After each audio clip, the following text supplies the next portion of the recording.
할렐루야. 우리 기도하시겠습니다. 사랑해 주님, 우리 보잘것없는 저희들을 주님께서 불러주시고 은혜 주심을 감사드립니다. 주님의 보혈로 우리의 모든 죄악을 씻어주시고 우리에게 소망을 주셔서 주님을 바라보게 하시고 우리의 모든 시련과 고통을 오직 예수 그리스도 안에서 믿음으로 이겨내게 하여 주시옵소서. 우리에게 또한 성령 충만함을 주셔서 우리의 삶이 새롭게 변화되게 하여 주시기를 원하며 예수 그리스도 이름으로 간절히 기도드립니다.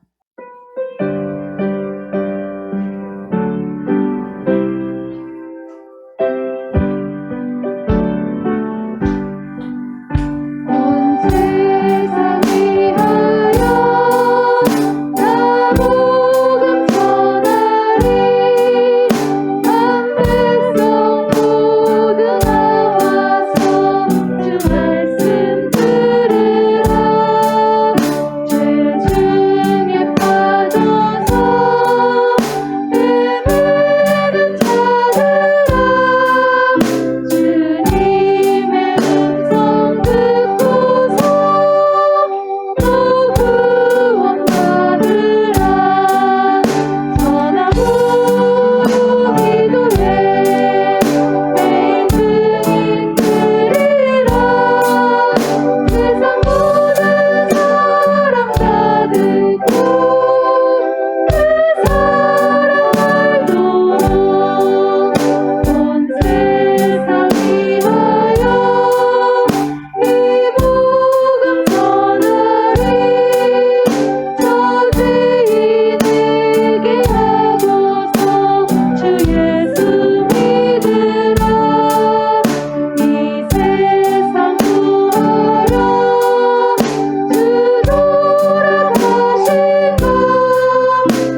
때까지 우리가 주와 같이 걸으며 한 걸음 한 걸음 날마다 승리하며 걸어갈 수 있는 우리 모두 될 수 있기를 원합니다. 기도를 멈추지 마라.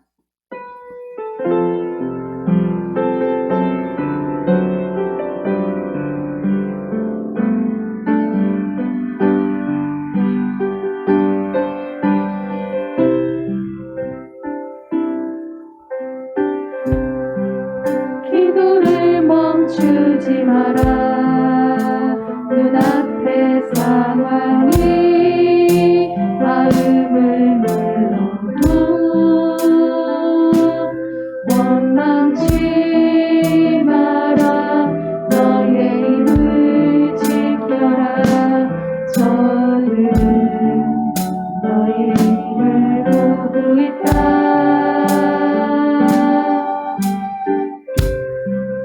마음을 뺏기지 마라. 내가 널 도우지 않는단 소리네. 너의 모든 게 불리해도 너는 기도를 계속해.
우리가 기도할 수 있기 원합니다. 주님, 난 무엇과도 주님을 바꾸지 않겠습니다. 우리가 다른 어떤 은혜도 구하지 않겠습니다. 오직 주님만이 내 삶의 도움이시니 오직 주의 얼굴 보기 원합니다.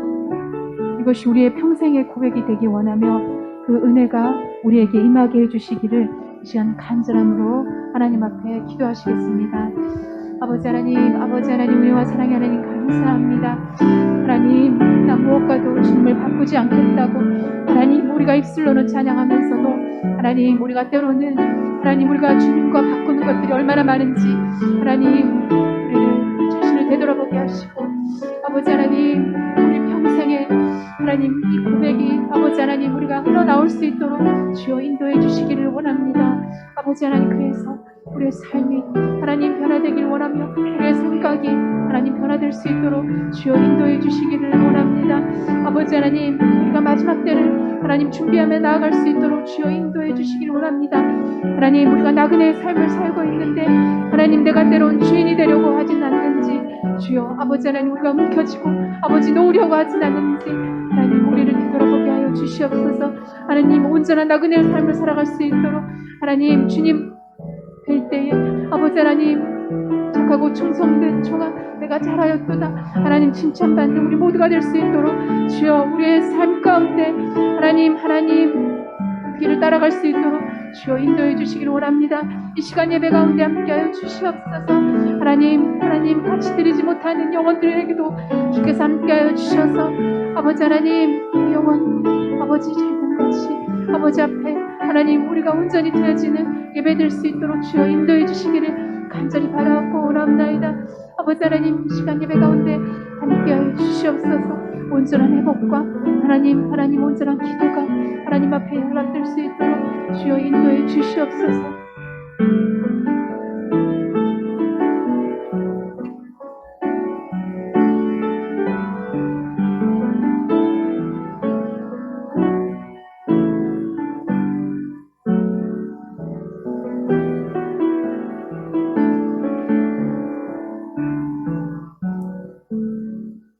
허물의 사함을 받고 자신의 죄가 가려진 자는 복이 있도다.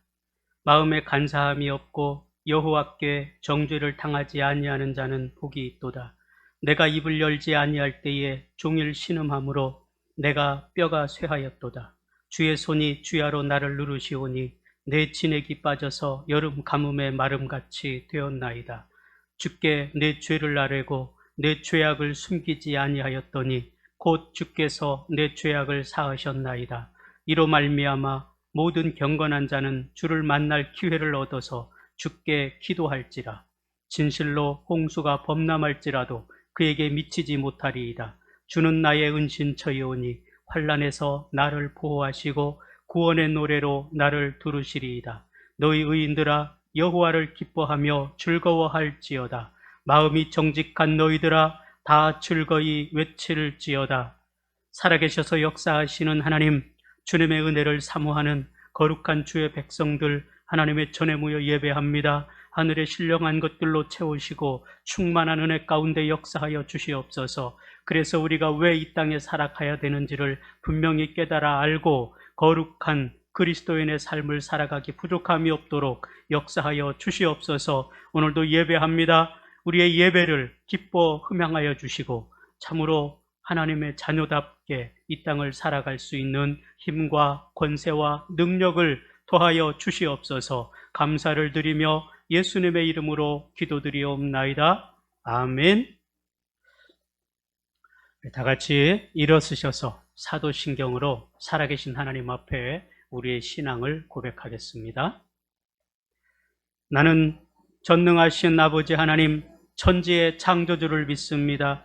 나는 그의 유일하신 아들 우리 주 예수 그리스도를 믿습니다. 그는 성령으로 잉태되어 동정녀 마리아에게서 나시고 본디오 빌라도에게 고난을 받아 십자가에 못 박혀 죽으시고 장사된 지 사흘 만에 죽은 자 가운데서 다시 살아나셨으며 하늘에 오르시어 전능하신 아버지 하나님 우편에 앉아 계시다가 거기로부터 살아있는 자와 죽은 자를 심판하러 오십니다. 나는 성령을 믿으며 거룩한 공교회와 성도의 교제와 죄를 용서받는 것과 몸의 부활과 영생을 믿습니다. 아멘. 우리 이 시간 함께 찬송하겠습니다. 찬송가 516장입니다. 옳은 길 따르라 의의 길. 이 찬송 부르신 뒤에 예배를 위해서 김현숙 목사님 기도해 주시겠습니다.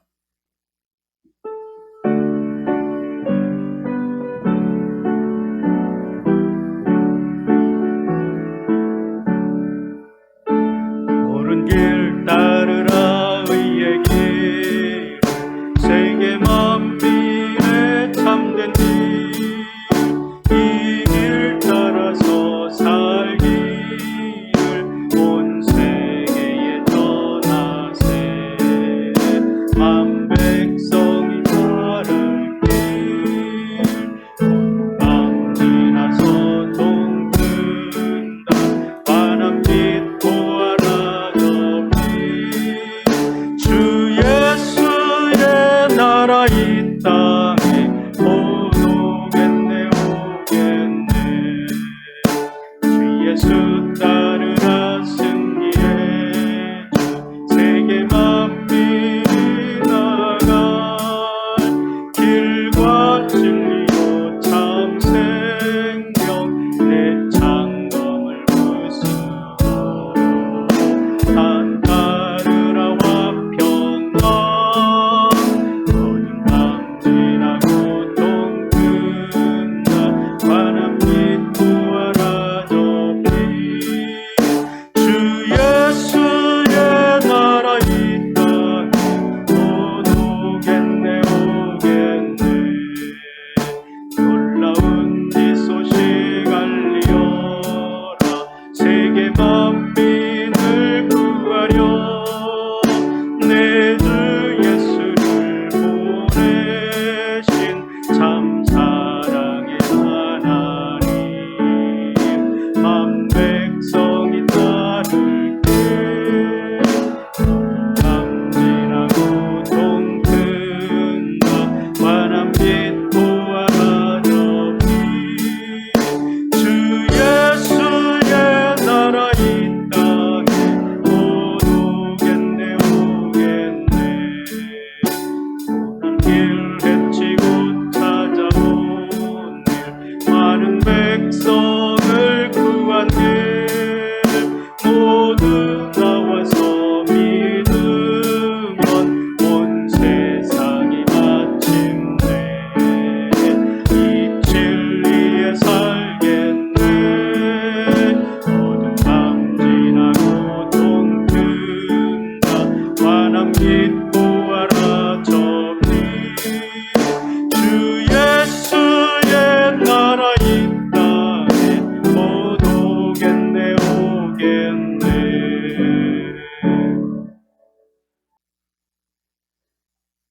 거룩하시고 은혜가 충만하신 아버지 하나님, 오곡백과가 무르익는 이 가을을 저희들에게 허락하여 주시고, 이 풍성한 계절에 하나님 앞에 나와서 예배할 수 있는 귀한 은혜를 허락하심을 감사함을 드립니다. 하나님, 만물은 하나님이 창조하신 그 질서를 따라서 열매를 맺으며 하나님을 기쁘게 하고 있는데, 하나님, 우리의 모습을 돌아보면 참으로 우리가 하나님 앞에 하나님 창조하신 그 뜻을 따라서 하나님께 기쁨이 되며 하나님께 영광 올리는 삶을 살았는지 우리가 돌아봅니다. 너무나 부끄러운 우리의 모습을 보게 되는데, 하나님, 우리를 불쌍히 여겨 주시옵시고 하나님의 그 긍휼하신 은총 가운데 우리를 품어 주셔서 깨닫게 하시며 다시 일어서게 하시며 다시 한번 하나님 앞에 아버지 우리의 모습을 주님 추스리고 일어나서 주님 기뻐하시는 그 모습으로 나아갈 수 있도록 우리를 붙들어 주시기를 간절히 바라고 원하옵나이다. 아버지 하나님, 연일 계속되는 코로나로 인하여서 우리가 그 압박감과 그 위협 속에서 우리의 믿음이 주님 위축되고 또 우리가 그 속에 눌려서 하나님 앞에 감당해야 될 그러한 사명들을 온전히 감당하지 못하는 것을 주님 또한 불쌍히 여겨 주시옵소서. 여호수아와 같이 담대하게 힘있게 우리가 일어날 수 있도록 하나님 붙들어 주시기를 간절히 바라고 오나옵나이다. 하나님 붙들어 주시옵소서. 함께하여 주시옵소서. 우리의 입술을 크게 벌려서 하나님의 구원하심을, 하나님의 그 사랑을, 예수 그리스도 독생자를 이 땅에 보내심을, 그리하여서 우리를 구원하심을 주님 우리가 전파할 수 있는 입술들이 될 수 있도록 하나님 도와주시옵소서. 나만 구원받고 나만 하나님의 은혜에 지금 만족하는 그러한 안일한 삶을 사는 자들이 아니라 주님 적극적이고 능동적인 하나님의 사명을 감당하는 하나님의 부르심에 내가 여기 있나이다. 나를 사용하여 주시옵소서. 그 부르심에 응답하며 나아갈 수 있는 적극적인 믿음을 우리에게 허락하여 주시기를 간절히 바라고 원합나이다. 이 땅에는 전쟁과 기근과 지진과 주님 가뭄과 홍수의 그러한 일들이, 재해의 소식이 끊이지 않고 들려오고 있습니다. 이때를 바라볼 때에 우리가 믿음의 눈을 들어서 바라보게 하시고 주님 오심이 가까이 온지를 우리가 깨달을 수 있는 영적으로 민감함을 주님 허락하여 주시옵소서. 깨닫고 주의 나라를 바라보고 저 영원한 나라를 바라보고 우리가 나아갈 수 있게 하여 주시옵시고, 깨어있는 믿음을 가지고 주님 우리가 날마다 복음으로 무장되게 하시고 말씀으로 충만하여져서 하나님의 복음을 들고 나가서 외치며 복음으로 살아갈 수 있는 귀한 은혜를 허락하여 주시기를 간절히 바라고 원합나이다. 아버지 하나님 감사합니다. 우리 대신교회를 이곳에 세우시고 하나님의 귀한 사명을 감당케 하시니 감사함을 드립니다. 우리 교회를 통하여서 하나님의 나라가 더욱 확정되어지며 하나님께서 잃어버린, 하나님께서 부르시는, 하나님께서 사랑하시는 그 한 영혼을 이끌어내시기 위한 그 사명을 감당할 수 있도록 하나님 도와주시옵소서. 그 일에 우리를 불러주셨으니 하나님 우리가 나가서 주의 복음 전하기를 원합니다. 복음 들고 전파하기를 원합니다. 우리의 입술을 열어주셔서 아버지 우리의 가슴이 뜨거워져서 그 한 영혼을 품고 나아갈 수 있는 열정을 회복시켜 주시옵소서. 이만하면 됐다, 이만하면 편히 쉬자 아니라게 주님 우리가 주저앉아 있는 것이 아니라 우리 가슴 속에서 성령의 불이 일어나서, 전도의 불이 일어나서, 전도의 열정이 일어나서 아버지 다시금 뛰어나가서 그 영혼들을 붙들고 기도하며 그 영혼들에게 복음을 증거할 수 있는 증인된 삶을 살 수 있도록 하나님 도와주시기를 간절히 바라고 원합나이다. 그래야해서 우리 영혼에도 우리 삶에도 영적인 열매가 풍성하게 열려서 하나님을 기쁘시게 할 수 있는, 하나님 앞에 섰을 때에 내가 이렇게 주님께서 주신 그 재능을, 달란트를 갑절이나 남겼나이다. 주님 앞에 드릴 수 있는, 내어드릴 수 있는 우리의 삶이 되어질 수 있도록 하나님 붙들어 주시기를 원합니다. 이 세상에 우리가 잠깐 왔다가 가는 나그네 삶인 것을 잊지 않게 하여 주시옵시고 주님 날마다 깨어 근신하며 열심을 품고 주를 섬기며 십자가를 자랑하며 십자가를 전파할 수 있는 우리 믿음의 성도들이 될 수 있도록 하나님 붙들어 주시옵소서. 아버지 감사합니다. 우리 대신교회에 속한 모든 성도들 주님 그 형편과 사정을 주님께서 아시오니 하나님께서 함께하여 주시옵소서. 아버지 마음에 맺히고 그 관계가 깨어진 모든 자들, 또한 건강이 아버지 질병으로 인하여서 건강에 어려움을 겪는 모든 이들, 주님 물질로 인하여서 또한 어려움을 겪는 이들 하나님께서 붙들어 주시고 주님 때에 따라 또 그 가정의 그 심령에 맞는 귀한 은혜로 채우시고 인도하여 주시기를 간절히 바라고 원하옵나이다. 아버지 이 시간에 귀한 목사님을 통하여서 말씀을 들고 단위 세우시니 감사함을 드립니다. 그 말씀 전하실 때에 하나님의 능력의 말씀이 저희들에게 전달되어지게 하여 주시옵시고 그 말씀의 씨앗이 우리 마음속에서 아버지 자라고 자라서 옥토와 같은 우리의 밭들이 되어서 열매 맺는 복된 믿음의 신앙생활을 할 수 있도록 하나님 도와주시옵소서. 성령의 능력으로 우리 목사님 붙들어 주시기를 간절히 바라옵고 하나님 함께하여 주셔서 모든 악한 세력들은 물리쳐 주시옵시고 주님께서 홀로 영광 받으시는 아름답고 복된 귀한 예배가 될 수 있도록 주여 인도하여 주시옵소서. 우리를 구원하신 예수 그리스도의 이름으로 감사하며 기도하옵나이다. 아멘.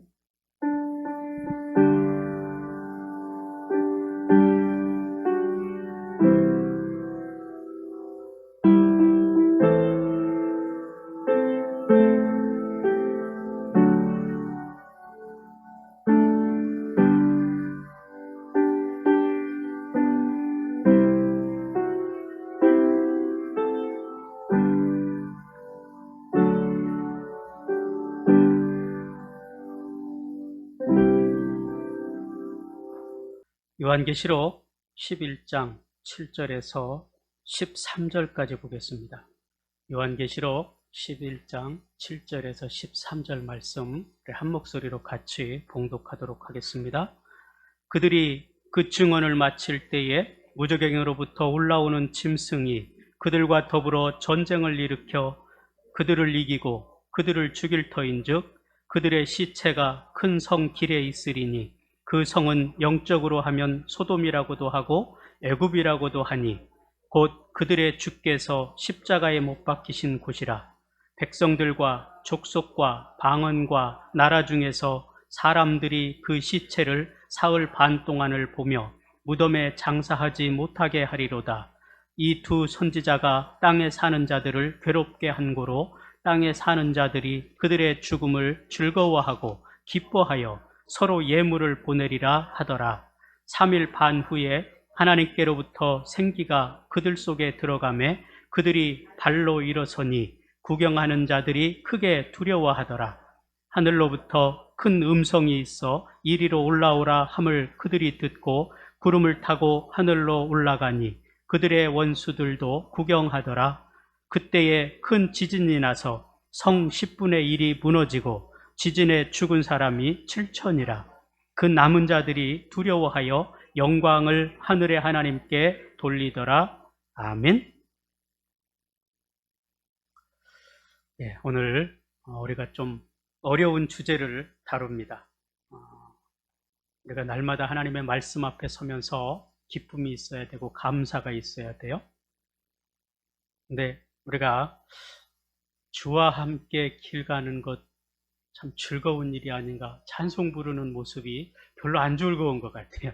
별로 안 기쁜 것 같아요. 우리가 주님의 이름을 부르며 주의 은혜를 사모할 때 기쁨으로 감사로 나아갈 수 있기를 원합니다. 그래서 오늘 좀 이 무거운 주제를 다루기 전에 우리 마음을 좀 누그러뜨리기 위해서 질문을 한 가지를 하겠습니다. 여러분, 성경에서 가장 왕이 빨리 된 사람이 누군지 아세요? 네? 바로 왕입니다. 바로 왕이 됐어요. 그러면 가장 나이 어린 왕은 누굴까요? 느부갓네살 왕. 4살의 왕이 됐어요. 유모입니다. 우리가 요한계시록을 보는데 요한계시록은 거의 상징과 비유로 기록되어 있어요. 그래서 우리가 그냥 봐서는 이해하기가 참 어렵고 난해합니다. 이것은 또 마지막 때에 일어날 일들을 기록한 것입니다. 그래서 비밀에 관한 내용이라 그랬어요. 그래서 이 요한계시록 1장에 보면 이제 하나님의 사자인 천사가 요한에게, 반무섬에 있는 요한에게 이 비밀을 보여주는 거예요. 그래서 그 비밀이 이 세상에 드러나게 되는 것을 이야기해 주고 있습니다. 그렇기 때문에 이거는 이단들이 아주 요한계시록에 집착합니다.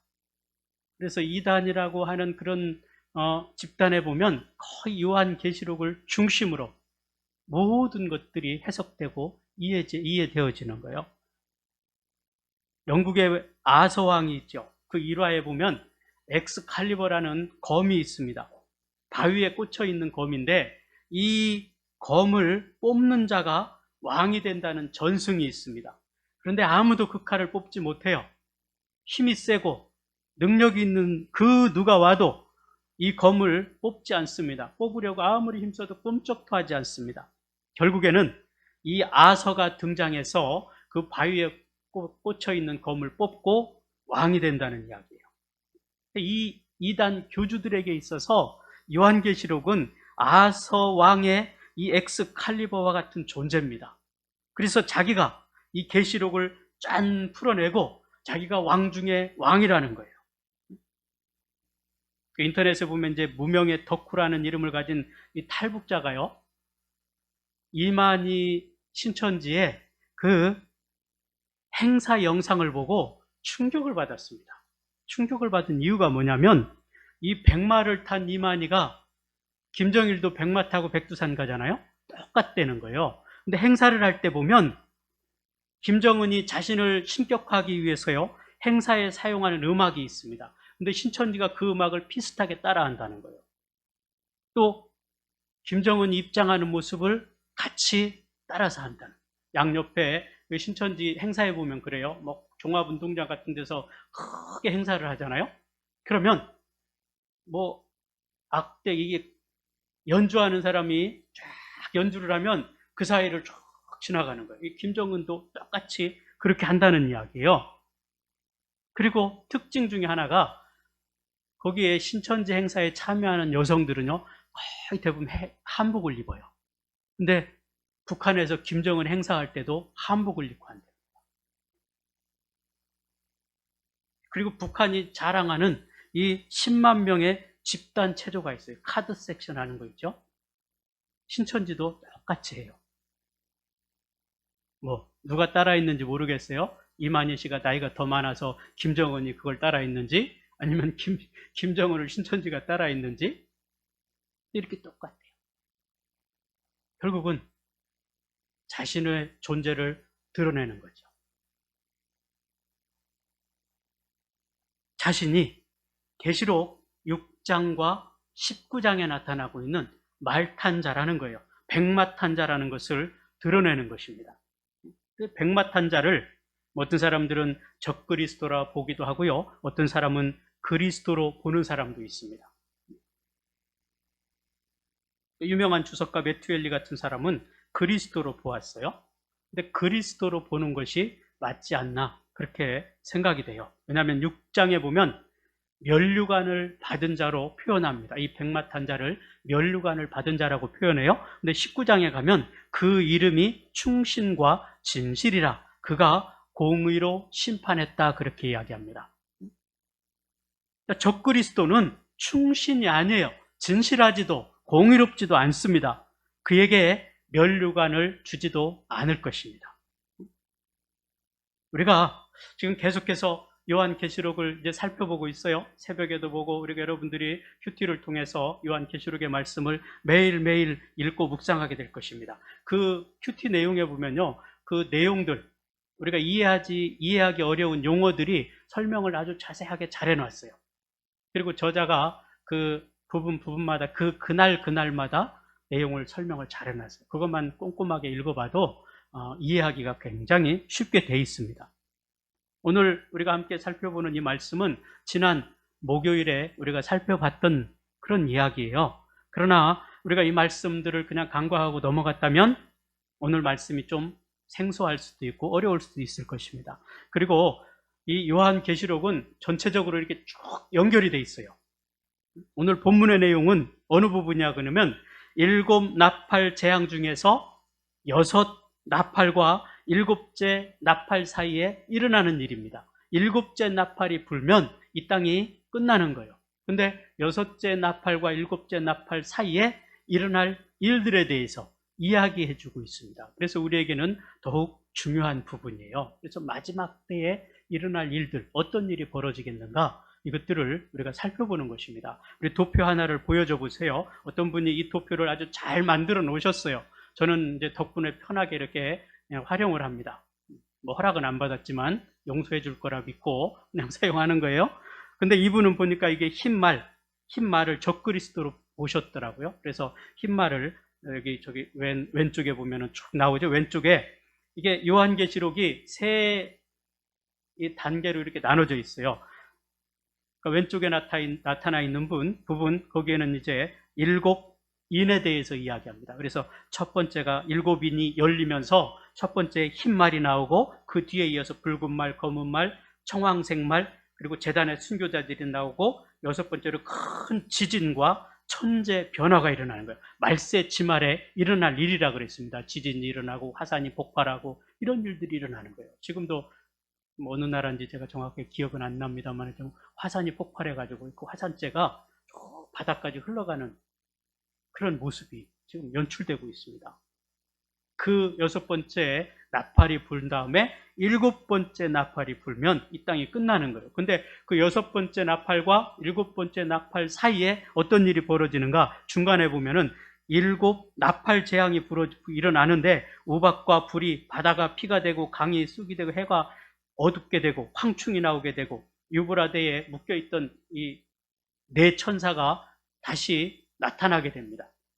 오늘 표현해 보면 이제 무저갱에서 올라온다고 표현하는데 거기에 2억 명이 되는 이 많은 세력들이 나타나서 그리스도인들을 괴롭게 할 거예요. 이 지구가 이제 혼란스럽게 되는 겁니다. 전쟁이 일어나고 온갖 고통 속에 나타나게 된다는 거죠. 그리고 이제 그 일곱 대접 재앙, 유브라데 그 2억 명에 나타나는 그래서 고통을 주게 하는 그 사이에 또 일곱 대접 재앙이 나오게 되는 거예요. 그러니까 이 여섯째 나팔과 일곱째 나팔 사이에 이런 일들이 완전 일어난 뒤에 예수님께서 구름 타고 이 땅에 오실 것이라는 겁니다. 이 내용이 바로 요한계시록의 말씀이에요. 그러니까 아직 우리가 부분적으로는 경험되어지고 또 완벽하게 이루어지지 않아서 그렇게 될까 염려하고 또 한편으로는 나태하게 있는 그런 경우도 있죠. 그러나 이런 일들이 일어나고 나서 이 인류가 지구가 멸망할 거라고 하나님께서 요한에게 메시지를 주신 것입니다. 그것을 선포하라고 그랬어요. 근데 10장에서는 무슨 표현이 있냐면 하늘의 영광과 권세를 입은 주의 천사가 강력한 힘을 가지고 오른발은 바다를 밟고 있고 왼발은 땅을 밟고 있다고 그랬습니까? 그러니까 거대한 어떤 세력이지요. 거대한 세력이 이 땅을 완전히 장악하는 거예요. 바다에 한 발을 놓고 이 땅에 한 발을 놓고 이 세상을 장악하는 겁니다. 그리고 큰 소리로 외쳤다 그랬습니다. 그 소리가 뭐냐면 감춰진 비밀을 드러내는 소리예요. 그러니까 복음서입니다. 복음을 드러내는 거예요. 그러니까 오늘 말씀에서 보면은 요한이 환상 중에 아니 그 10장의 말씀에서 요한이 환상 중에 두루마리를 보게 됩니다. 근데 그 두루마리를 요한이 먹어버렸어요. 먹으니까 그 맛이 얼마나 단지 꿀같이 달다 그랬습니다. 근데 뱃속에 들어가면서 소화되는 과정에서 그게 쓰게 됐다 그랬습니다. 이 무슨 말이냐 그러면 감춰졌던 비밀이 열리게 된 거예요. 그 비밀이 열리니까 그걸 보는 그리스도인들이 너무 기쁨이 감사가 넘치는 겁니다. 오늘 저와 여러분도 마찬가지죠. 예수님을 처음 만났을 때 이 감격 속에서 이 기쁨 속에서 우리가 눈물 흘리고 기뻐한 적이 있습니다. 그런데 이 기쁨을 가지고 우리가 살아가는데 그 삶을 살아가는 과정에서는 쓴맛을 볼 수가 있다는 이야기예요. 이게 말씀을 전하는 증인으로서의 삶을 살아가는 과정 속에서 쓴맛을 본다는 이야기예요. 실제로 그 달콤한 말씀인 복음을 받았던 제자들과 12제자들과 또 초대교회 성도들은요, 세상에서 이보다 더 달콤한 것을 맛본 적이 없어요. 그래서 그 말씀을 깨닫는 순간에 복음이신 예수님께서 이 땅에 오신 이유가 나를 구원하시기 위해서, 내 죄를 사하시고 나를 살리시기 위해서 하나님의 권위와 명예를 다 포기하고 이 땅에 오셔서 십자가를 지시고 죽으셨다는 사실을 알게 된 거예요. 그렇기 때문에 그거보다 더 달콤한 것이 없습니다. 그거보다 더 기쁘고 즐거운 일이 그들에게 없었습니다. 마치 그거예요. 초상집에 가면은 그 돌아가신 분에게 은혜를 가장 많이 입은 사람이 가장 크게 울어요. 가장 많이 슬퍼해요. 저희도 보니까 어머니 돌아가셨는데 며느리들이 그렇게 우시더라고요. 그러니까 그런 걸 보면서 참 제 어머니가 참 복을 받으신 분이구나 이렇게 생각이 됐는데요. 그래서 이번에 추석에 어머니 돌아가시고 처음 맞는 명절이어서 또 갔어요. 제가 이제 가서 예배 드리고 했는데 그 요양원에 비하인드 스토리가 있더라고요. 어머니 돌아가시고 나서 서로 그 자리에서 나도 저 양반처럼 죽고 싶다고 거기를 차지하려고 아주 소동이 일어났다는 거예요. 그러니까 하나님의 은혜를 입으면 기쁘고 감사한데 은혜를 더 많이 깊이 입은 사람이 더 감사한다는 거예요. 베드로가 그랬습니다. 사도 바울이 그랬습니다. 예수님께서 왜 돌아가셨는지를 알게 된 베드로는 주님이 누군지 모른다고 저주하며 부인했던 사람이에요. 예수님의 면전에서 주님을 부인하다가 눈이 마주친 사람이에요. 얼마나 창피하고 얼마나 부끄럽고 그렇겠습니까? 근데 주님이 그를 다시 찾아와서 그를 부르셔서 사도로 삼아주셨어요. 이 은혜가 얼마나 감사한지. 그는 모든 것들을 포기하고 이제는 예수 그리스도의 복음을 증거하는 증거자가 되었습니다. 하나님께서는 그에게 능력을 주시고 권세를 주셔서 복음을 전하기 시작하는데 어떤 일이 벌어졌습니까? 하루에도 3,000명이 베드로의 설교를 듣고 회개하고 돌아섰다 그랬어요. 이것이 하나님이 주시는 권능입니다. 사도 바울도 마찬가지예요. 예수 믿는 사람들은 이 세상에 악한 존재입니다. 있어서는 안 되는 사람들로 생각했어요. 왜? 메시아가 하나님이 유일한데 예수 그리스도는 이단이에요. 사도 바울이 볼 때는. 그런데 그 예수 믿는 사람들이 막 계속 나오는 거예요. 그래서 자신의 사명을 뭘로 잡았냐면 예수 믿는 사람들을 잡아 죽이는 것이 자신의 사명이고 자신이 할 일이라고 생각했습니다. 그래서 스데반을 돌로 쳐서 죽이는 그 현장에서 맨 앞에 사도 바울이 있었어요. 그 어느 날 다메섹에 예수 믿는 사람들이 모여 있다는 소식을 들었습니다. 그래서 오늘날 같으면 영장을 발부받아가지고 그 사람들을 잡으러 가는 중이에요. 그 다메섹 도상에서 이 사도 바울이 부활하신 예수님을 만났습니다. 예수님이 왜 부활하셨는지를 거기에서 깨닫게 된 거예요. 그리고 바울이 어떤 반응을 보입니까? 자기가 그동안 자랑했던 모든 것들, 자기가 그동안 누려왔던 모든 것들을 뭘로 여겼다고 그랬습니까? 배설물처럼 여겼다고 그랬어요. 그리고 자신은 이제 예수 그리스도를 섬기고 살아가는데 예수님의 그 십자가를 표대를 두고 살겠다 그랬습니다. 그리고 자신을 일으켜서 스스로 빚진 자라 그렇게 여겼어요. 복음의 빚진 자로 여겼습니다. 그리고 그렇게 살았어요. 그렇게 살다가 순교당했습니다. 이것이 하나님의 말씀을 경험한 사람들. 이 복음이 얼마나 꿀같이 단지, 그러나 그 단 꿀이 그 삶에서 이 배에 들어가서 소화될 때는 어떤 일이 벌써 쓴맛이 나는 거예요. 거의 대부분의 그 초대교회 성도들이 순교를 당했습니다. 이것이 하나님의 말씀을 경험한 자들의 삶의 모습이라는 거예요. 수많은 초대교회 그 성도들이 기꺼이 주님을 위해서 세상의 안락함을 포기했습니다. 그리스도인으로 살기 위해서 카타콤이라는 저 지하 동굴 속에서 평생을 살았습니다. 그리고 복음을 전하다 순교를 당했어요. 이 쓴맛을 경험합니다. 그러나 그 단맛을 포기하지 못하기 때문에 그들은 기꺼이 즐거움으로 그 삶을 살았다는 이야기예요. 입에는 달지만 배에서는 쓰다는 말씀이 그것이에요. 하나님의 말씀을 깨닫는 순간 세상에서 경험할 수 없는 놀라운 은혜를 경험하게 되는 것이죠. 그러나 그 말씀을 증거하는 증인으로서의 삶은 순교를 각오해야 될 만큼 쓴맛도 있다는 거예요. 우리가 이것을 간과하게 되면 좌절합니다. 낙심하게 됩니다. 이 시대를 살아가는 우리들은 그 단맛을 입에서 오물오물하고 뱉어버리는 것 같아요. 소화시키지 않아요. 그렇게 하고 싶어 하지 않아요. 복음 증거자들의 삶을 살아야 쓴맛을 볼 수 있는데 그 삶을 도무지 살려고 하지 않습니다. 그래서 입에서 단맛만 느끼고 그냥 뱉어버려요. 거기서 끝나려고 합니다. 오늘 우리는 각성하고 복음 증거자의 삶을 살기로 결단하고 그 삶을 살아가야 될 것입니다. 그래서 여러분들이 그 삶을 좀 살아가 보시라고 전도용품을 준비했어요. 봉투도 샀어요. 거기에 마스크 2장, 오늘 주보 1장 같이 넣어서 비대면이니까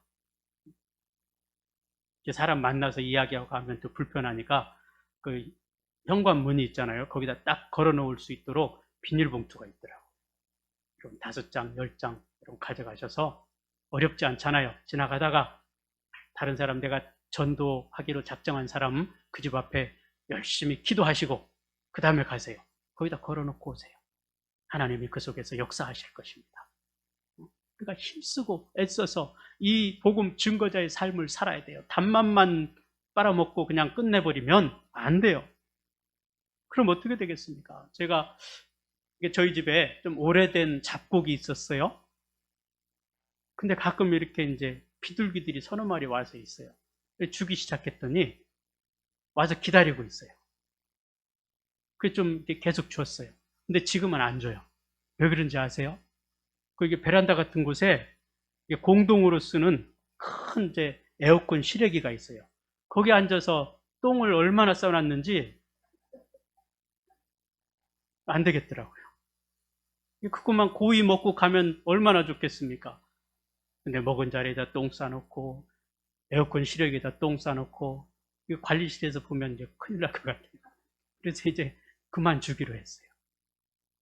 여러분, 우리가 복음을 받은 자로서 하나님의 은혜를 입은 자로서 그 삶을 살아야 되는데 단물만 빼먹고 말려고 하는 그 악한 습성이 있다는 겁니다.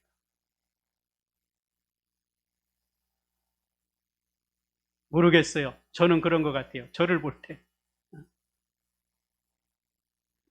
오늘 우리가 이 본문에 나오는 두 증인이 있어요. 이들의 사명이 뭔가 그러면 복음을 전파하는 것입니다. 마찬가지로 교회의 사명 또한 복음을 전하는 거예요. 놀라운 일은요, 이 복음을 전할 때 하나님께서 권능을 주신다는 거예요. 능력을 주신다는 것입니다. 그것이 단맛이에요. 그러나 사단의 방해 또한 강력하게 일어날 것을 이야기해 주고 있어요. 이스라엘 백성들에게 요단강을 건너서 가나안 땅에 들어가라고 할 때 언제 요단강이 갈라지는 능력이 나타납니까? 제사장들이 법궤를 메고 요단강에 들어갈 때예요. 미리 갈라지게 하고 들어가라고 하면 참 좋겠는데 들어가라 그랬어요. 그러니까 들어가는 순간에 갈라졌습니다. 복음을 전하라 했습니다. 여러분이 복음을 전하는 그때 성령께서 여러분들이 입술을 주관하시고 능력을 행하실 것이라는 거예요. 오늘 7절 말씀에 그랬습니다. 그들이 그 증언을 마칠 때에 무저갱이로부터 올라오는 짐승이 그들과 더불어 전쟁을 일으켜 그들을 이기고 그들을 죽일 터인즉 그랬어요. 무저갱에 갇혀 있다는 것은 하나님의 허락이 없이는 나올 수 없는 것이에요. 하나님의 허락이 잠시 동안 그들에게 주어졌다는 것입니다. 언제? 주의 종들이 복음을 선포할 때, 그때가 언제일까요? 성경에 전체적으로 보면 예수님이 초림했을 때와 예수님이 재림할 그때까지입니다. 첫 번째 나팔이 불 때와 마지막 7번째 나팔 불 때까지예요. 그때가 우리가 복음을 전할 수 있는 시대입니다. 마지막 나팔이 불어버리면 끝나요. 그 중간에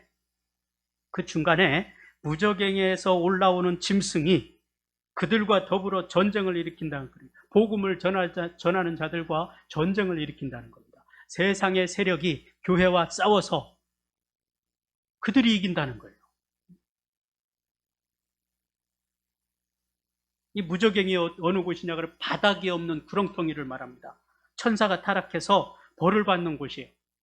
거기 한번 들어가면 나올 수가 없어요. 하나님의 허락이 없이는. 근데 하나님이 잠시 동안 그들을 허용하셨다는 거예요. 나올 수 있도록. 다니엘서에 나오는 그 짐승들을 이야기해요. 첫 번째 짐승은 사자와 같고 두 번째 짐승이 곰과 같고 세 번째 짐승은 표범과 같다 그랬습니다. 그런데 네 번째 짐승은 뭐 닮은 게 없어요. 무섭고 놀랍고 전에 짐승과 다르고 10뿔이 있다 그랬습니다. 그 세력이 바로 적 그리스도라고 표현합니다. 다니엘 7장 7절과 8절의 말씀이에요. 적 그리스도가 무저갱으로부터 올라와서 교회를 핍박하고 증인들을 죽일 것이라는 거예요. 이런 일이 일어날 것이라는 겁니다. 그리스도인들은 어떤 사람들인가 우리가 생각해 볼 수가 있죠. 세상에서 성공하려고 하는 사람들이 아님을 분명하게 보여줍니다. 하나님은 복음을 전할 때 권세를 주시고 능력을 주시는데 더불어서 순교도 각오하라고 말하고 있어요. 예수님께서도 뭐라고 말했습니까? 내 십자가를 지고 나를 따르라 그랬어요. 십자가가 뭐예요? 죽음이에요. 예수님이 십자가를 지고 죽으셨습니다. 그 죽음이 있어야 부활을 경험할 수 있을 것이라는 것이죠. 우리가 우리의 사명을 감당하지 못하면 부활을 경험할 수가 없는 거예요. 순교를 각오하는 삶을 살아가는 사람들이 그리스도인이라는 것이죠. 교회는 이 세상의 성공을 목표로 모이는 그런 공동체가 아니라는 것입니다. 우리가 이것을 착각하기 때문에 신앙생활을 하면서 좌절합니다. 낙심합니다. 왜 나는 이렇게밖에 안 되는가? 실망하게 되는 거예요. 엠마오 마을로 가던 두 제자가 그랬습니다. 예수님께서 십자가에서 그렇게 허무하게 죽을 줄 몰랐어요. 그렇게 예수님이 십자가에서 죽고 나니까 모든 낙이 끊어져 버린 거예요. 예수님 때문에 뭔가 좀 많은 것을 세상에서의 권세를 누려보기를 원했는데 예수님이 십자가에서 못 박혀 죽으시니까 다 끝나버렸어요. 그래 엠마오 마을로 다시 가는 거예요. 오늘날 많은 성도들이 그렇습니다. 세상에서 많은 것을 누려보기를 원하고 예수를 믿기 시작했는데 그런 것들이 누려지지 않으니까, 얻어지지 않으니까 다시 떠나는 거예요, 세상으로. 불행한 일이죠.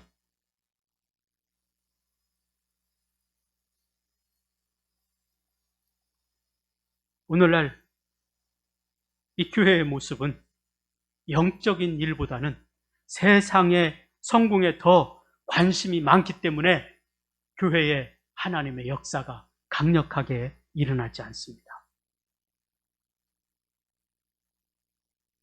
그래서 영적인 권세도 나타나지 않아요. 그러니까 더 이상 기도하지 않습니다. 세상의 방법으로 모든 문제를 해결하려고 합니다. 그것이 이 무저갱에서 올라온 적그리스도가 원하는 거예요. 우리를 그 길로 끌어가고 있습니다. 여러분, 이 코로나 백신 그걸 맞고 통증이 있는 사람들은 뭐를 하죠? 타이레놀을 먹어요. 타이레놀의 그 성분이 얼마나 효과적인지 아세요? 먹고 나서 한 30분 있으면 통증이 싹 사라져요. 근데 한 8시간밖에 안 가요. 제약사의 상술이죠. 하나를 먹고 이게 안 아파버리면은 장사가 안 되니까 8시간 정도 되면 다시 아프게 돼 있어요. 오늘 우리가 여러분들이 병원에서 처방받는 약들이요, 굉장히 효과가 좋아요. 그래, 기도할 필요가 없어요. 약 먹으면 되니까. 그런데 이런 것들이 우리에게 정말로 유익할까? 그거 생각해 보셨습니까? 과학이 발달하고 의학이 발달하면서 우리의 삶이 너무나 좋아졌습니다. 예전에는요, 성경에도 보면 강건해야 80이라 그랬어요. 근데 80은 청춘이에요, 요즘. 엊그제 강남에서 80대 할머니가 젊은 여인이 가방을 이렇게 잠깐 놓고 전화하는 중에 그 가방 훔쳐가지고 도망갔어요. 명품 가방이라. 이 80대 어르신이 그 가방에 뭐가 그렇게 욕심이 나겠어요?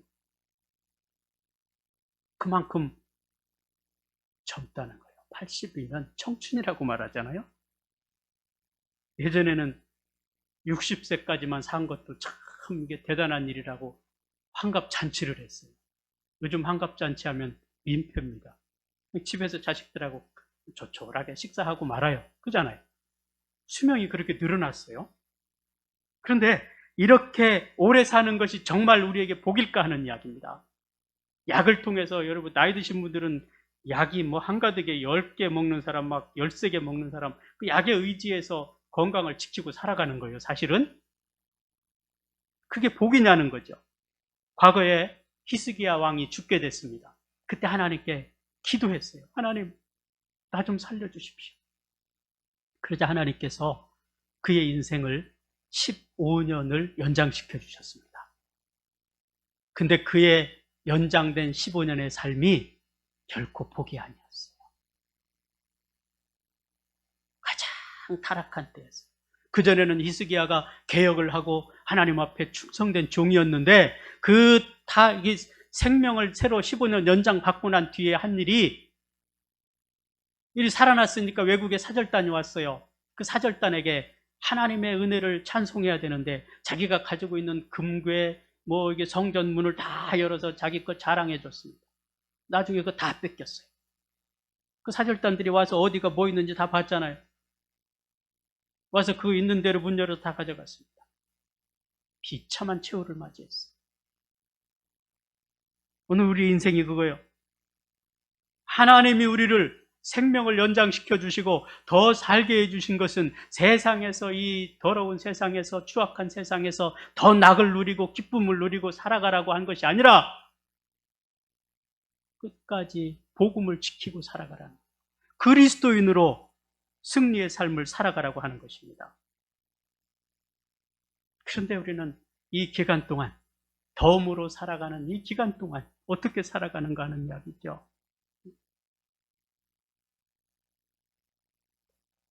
이 히스기야 왕이 차라리 생명을 연장받지 않고 그냥 하나님 나라에 갔더라면 참 좋았을 뻔했는데, 그 15년 동안에 그 타락한 삶을 살아가는 거예요. 사단은요, 우리들을 그렇게 세상에 푹 빠지게 만들었어요. 이 세상에 너무 좋아요. 빠지고 싶게 만들었습니다. 요즘 뭐 새로 짓는 아파트들도 가보면 너무 좋아. 꼭 들어가 살고 싶어요. 좋은 차들, 요즘엔 또 뭐 캠핑, 차박, 해외여행 자유롭게 다닐 수가 있어요. 그런 세상을 만들어 놨습니다. 그런데 이 모든 것들을 누리려면 부부가 맞벌이를 해도 부족해요. 돈이 모자라요, 항상. 그걸 누리려 하니까. 그러다 보니 어떤 일이 벌어집니까? 예배는 뒷전입니다. 기도는 더더욱 시간이 없어서 못합니다. 전도는 상상할 수도 없습니다. 바빠서, 힘들어서. 그런 우리들의 심정을 어찌 알고 비대면 예배를 만들어 놨어요. 캠핑 가서 11시 되면 예배 드리면 돼요. 피곤하니까 집에 앉아서 예배 드리면 돼요. 얼마나 좋은 세상인가요? 사단이 파놓은 덫에 우리가 점점 빠져들어가고 있습니다. 심각한 문제예요. 정신을 바짝 차리지 않으면 우리가 그 썩은 동아줄을 잡고 있다가 사단의 하수인이 되고 마는 것입니다. 오늘 여러분이 어디에 꽂혀 있는지 생각해 보세요. 내 관심사가 무엇인지 생각해 보세요. 그것이 바로 내 모습이라는 거예요. 내 신앙의 현주소라는 것입니다. 기도하는 일에 여러분이 즐거워하고 있습니까? 예배하는 일에 기뻐하고 있습니까? 복음을 전하는 일에 감사하고 있습니까? 아니면 그냥 편안하게 놀고 먹고 즐기고, 노아 시대 때 그렇게 했다 그랬어요. 하나님은 그 시대를 물로 심판하셨습니다. 오늘 적그리스도가 무저갱으로 올라왔다 그랬어요. 뭐하러 올라왔겠습니까? 거짓 복음을 전하고 교회와 복음을 가진 자들을 무너뜨리기 위해서입니다. 이미 그런 일들이 중세시대에 일어났었어요. 복음을 전하던 많은 기독교인들이 가톨릭에 의해서 수많은 사람들이 죽음을 당했습니다. 교황의 권위로 당시에 어떤 일이 벌어졌냐면, 평신도들은 성경을 읽지 못하게 했어요. 자기들 마음대로 조종하겠다는 것입니다. 그래서 면죄부라는 것을 만들어서 팔아도 성도들은 뭐 그러려니 하고 따랐습니다. 그 결과 1000년 동안 기독교에 암흑기가 찾아옵니다. 오늘 우리 개인에게도 마찬가지예요. 우리가 하나님의 말씀을 바로 받고 그 말씀을 바로 실천하고 행하려는 그 노력이 없으면 내 개인적인 암흑기가 찾아온다는 사실이죠. 무저갱에서 올라온 넷째 짐승의 사명이 그렇게 교회를 박해하고 성도들의 영혼을 무뎌지게 만드는 거예요. 그래서 하나님으로부터 멀리 떠나게 만드는 것입니다. 우리가 이때 정신을 차리고 말씀으로 무장하지 않으면 우리도 그 사단의 유혹에 여지없이 무너지고 넘어질 수밖에 없다는 사실입니다. 오늘 8절에서 그랬습니다. 그들의 시체가 큰 성길에 있으리니 그 성은 영적으로 하면 소돔이라고도 하고 애굽이라고도 하니 곧 그들의 주께서 십자가에 못 박히신 곳이라 그랬어요. 증인들이 짐승들과 싸워 이겨야 되는데 죽음을 당합니다. 그 시체들이 성에 버려져서 3일 반 동안 장사 지내지도 못해요. 그것을 영적으로 보면 소돔이라고 했어요. 애굽이라고 그랬습니다. 소돔은 어디? 소돔과 고모라 성이 성적으로 타락한 곳을 말합니다. 애굽은 어디를 말합니까? 우상 숭배가 가득한 곳을 말합니다. 이런 불의한 곳에서 증인들이 어둠의 세력들로부터 공격을 당해서 죽음으로 인해서 수치를 당할 것이라는 거예요. 사도 바울은 그런 어둠의 시대에 어떻게 살아야 되는지 이걸 가르쳐 줬어요. 에베소서 5장 8절과 9절에 보면요, 너희가 전에는 어두움이더니 이제는 주 안에서 빛이라. 빛의 자녀들처럼 행하라. 빛의 열매는 모든 착함과 의로움과 진실함에 있느니라. 무슨 말씀입니까? 복음을 전하면서 의롭게 살아가라는 이야기예요. 그러나 또 그렇게 살았더니 사단이 우리를 끊임없이 괴롭히는 거예요. 그렇게 살지 못하도록. 그때 증인들 14만 4천 명, 그들은 기꺼이 순교를 당합니다. 이것이 성도의 사명이라는 거예요.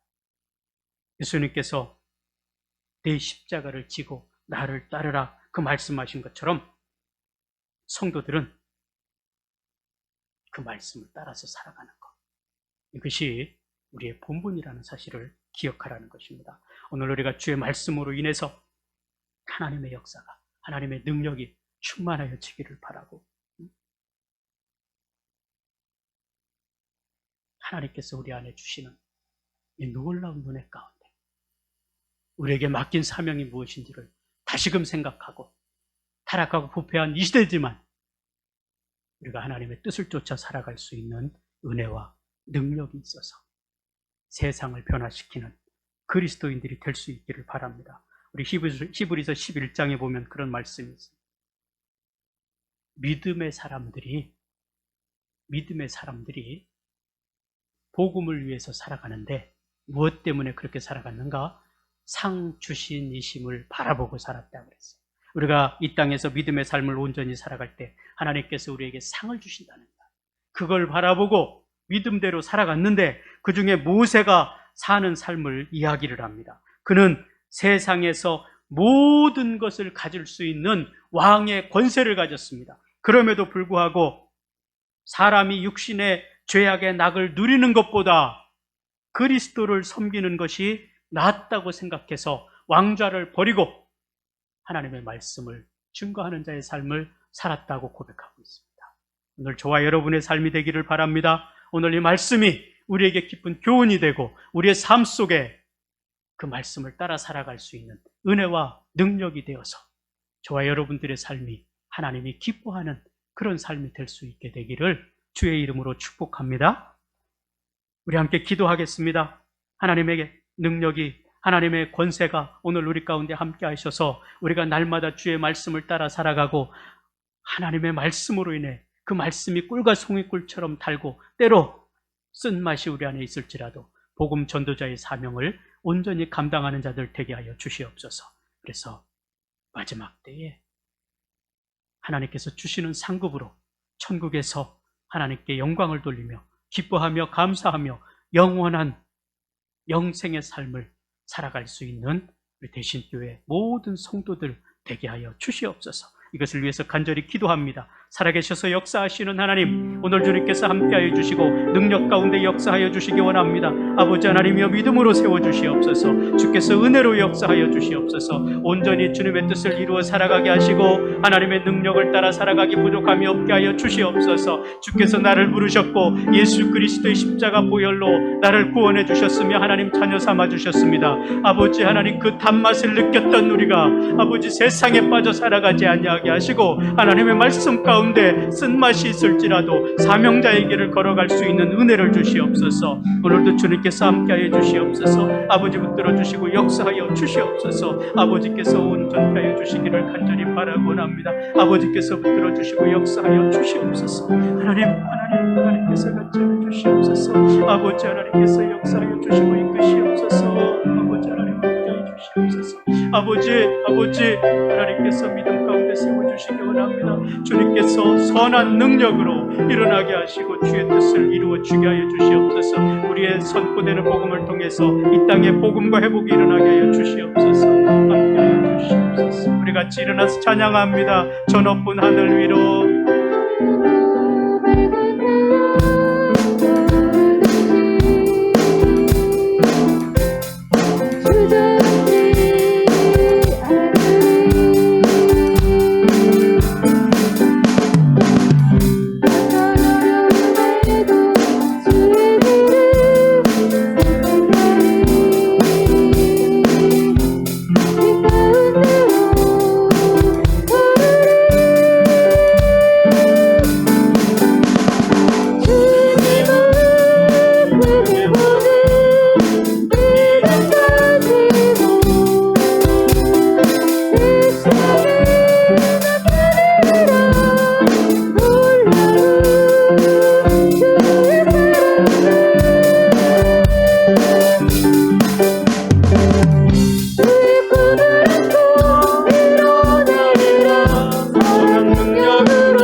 사랑의 주님, 주의 은혜를 입은 자들이 주님 앞에 경배하며 예배합니다.